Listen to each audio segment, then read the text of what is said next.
اس وقت ہم اللہ کے عذاب کے شکنجے میں ہیں۔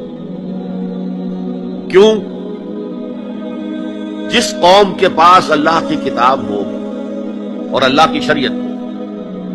اور وہ اللہ کے رسول کے امتی ہونے کے مدعی ہو، وہ قوم زمین پر اللہ کی ریپرزنٹیٹو ہو جاتی ہے۔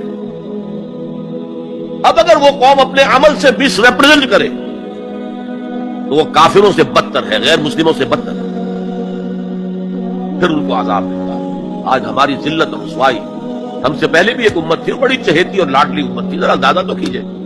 بنی اسرائیل صحرا میں سفر کر رہے ہیں تو ابر کا سائبان ساتھ ساتھ چل رہا ہے، دھوپ نہ سکائے، کھانے پینے کی ضرورت پیش آئی ہے تو من و سلوہ نازل کر دیا ہے، پانی کے لیے ایک ضرب لگی ہے عصا کی اور 12 چشمے، تاکہ 12 کے 12 قبیلے اپنا اپنا چشمہ معین کر دیں۔ تو یہ ساری جو جن کے اوپر نعمتیں ہوئی ہیں،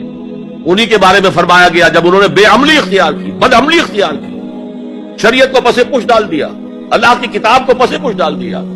نبذ فریق من الذین اوتوا الکتاب کتاب اللہ وراء ظہورہم،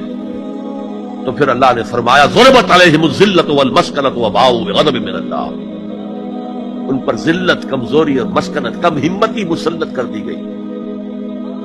اللہ کے عذاب کے اندر گر گئے۔ اسیرینز آئے، ان کا مقابلہ نہیں کر سکے، انہوں نے سلطنت اسرائیل کو تہو بالا کر کے ختم کر دیا۔ نیبوکڈنیزر آئے، اس کا مقابلہ نہیں کر سکے، اس نے لاکھوں کو قتل کیا، لاکھوں کو وہ کیپٹو بنا کر بیبیلونیا لے گیا، اور حضرت سلیمان کے بنائے ہوئی مسجد کو، جسے وہ ٹیمپل کہتے ہیں، ٹیمپل آف سولومن، اسے گرا کر زمین کے برابر کر دیا، 2 اینٹیں سلامت نہ رہی، یروشلم میں ایک انسان نہ رہا، کوئی متنفس نہ رہا۔ یہ عذاب کیوں آئے تھے؟ پھر ایک وقفہ آیا، اس لیے کہ پھر حضرت عزیر علیہ السلام کی دعوت سے لوگوں میں عمومی ایک توبہ کی تحریک برپا ہو گئی، لوٹو اللہ کے دین کی طرف، لوٹو شریعت کی طرف، تو اللہ کی رحمت بھی پھر متوجہ ہو گئی، مکتابی سلطنت قائم ہوئی، جو اپنے رقبے کے اعتبار سے حضرت سلیمان کی سلطنت سے بھی بڑھ کر تھی، لیکن پھر دوبارہ ان کے اوپر وہی دنیا پرستی، شہوت پرستی، یہ ساری گندگیاں جب آ گئی، مشرکانہ توہمات آ گئے، غیر مسلموں سے خلا بلا، اس کی وجہ سے ان کے اندر وہ ساری رسمیں ریتیں شروع ہو گئی، پھر عذاب آیا۔ پہلے یونانیوں کے ہاتھوں رگڑا گیا ان کو، سکندر کے ہاتھوں، سلیوکس کے ہاتھوں، اور پھر رومنز کے ہاتھوں رگڑا گیا، یہاں تک کہ 70 عیسوی میں ٹائٹس رومی نے، کیونکہ انہوں نے بغاوت کی تھی ان کے خلاف، رومنز کے خلاف، تو حملہ کر کے 1,33,000 یہودیوں کو ایک دن میں قتل کیا۔ اور جو دوسرا ٹیمپل انہوں نے بنا لیا تھا، سیکنڈ ٹیمپل جس کو وہ کہتے ہیں، اس مکابی دور میں وہ حضرت سلیمان کا بنایا ہوا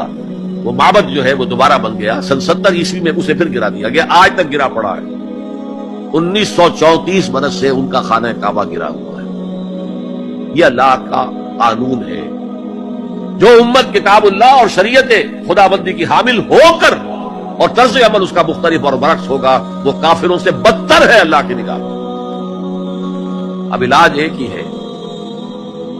ہم کہیں کسی جگہ دنیا میں کسی سائزیبل ملک میں پورا اسلامی نظام، پوری اسلامی سیاست، پوری اسلامی معیشت، پورا اسلامی معاشرہ، پورا اسلامی قانون نافذ کر کے دنیا کو دکھائیں،